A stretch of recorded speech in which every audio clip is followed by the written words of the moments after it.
I connected with Courtney 2 years ago at new faculty orientation, and it spawned out of a conversation of like, hey, how do we give students experiences that are relevant to the curriculum, relevant to Courtney's goals were. And that is when I first interacted with Hunter and saw the VR work that they had been doing.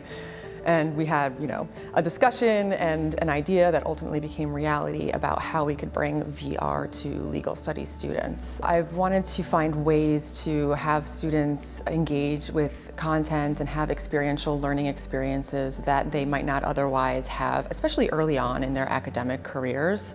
It's just a way to have more comfort, more familiarity with the environment when you're going into it so that you can dive right into substance. And these are all things that I wanted to know when I entered the courtroom for the first time. When I first started doing this, I probably worried needlessly over, how is this going to go? Is this going to be smooth or is it going to be utter chaos? And in reality, it was great. It was very smooth, and the students all really enjoyed it. When they finished, they were like, what's next?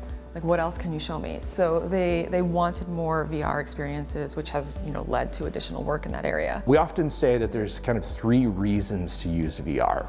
It's hard to get to, it's expensive, or it's dangerous. We just can't go waltzing into a courtroom without permission. We can now with VR. In the courtroom tour, we take you into the jury box, we take you to the attorney's lectern, we take you to the judge's bench. No one is going to the judge's bench except for the judge. So they start to make connections that you just can't get or appreciate from a flat 2D image in a textbook. The courtroom really is born out of the fact that, like, a legal studies student, often they don't necessarily have access to a courtroom to tour. And usually when you're in a courtroom, it's court time. You've got things to do and things to focus on. What I always say is I'm trying to lengthen the on-ramp of exposure. And by that I mean in those moments where it is court time and you are nervous or you are thinking about whatever it is that you're supposed to be thinking about and not this space is not going to be a contributing factor of those nerves or of that apprehension, because you're familiar with it already. You've been there already.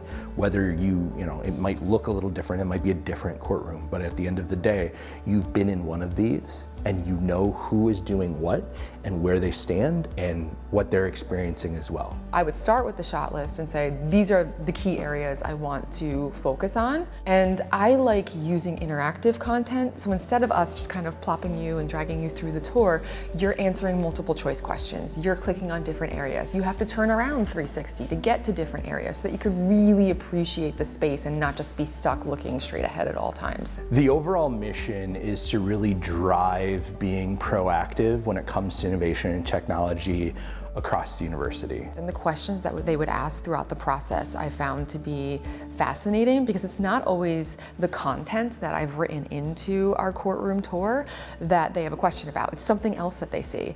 And they said, hey, I saw that there, but the tour didn't mention it. Can you tell me about it? I wouldn't be able to have those experiences if they were going into a courtroom on their own, because I wouldn't traditionally be with them. And then by the time, we meet back in class, they might not remember what they had a question about, and I can answer it in real time and see what is interesting to them. This is a student group doing this, and working with students has been honestly the highlight of my career. And at the end of the day, I get to watch them learn, I get to watch them grow, and I get to kind of help along with that. And that's been very clear to me in the past several years. I never want to go back from that.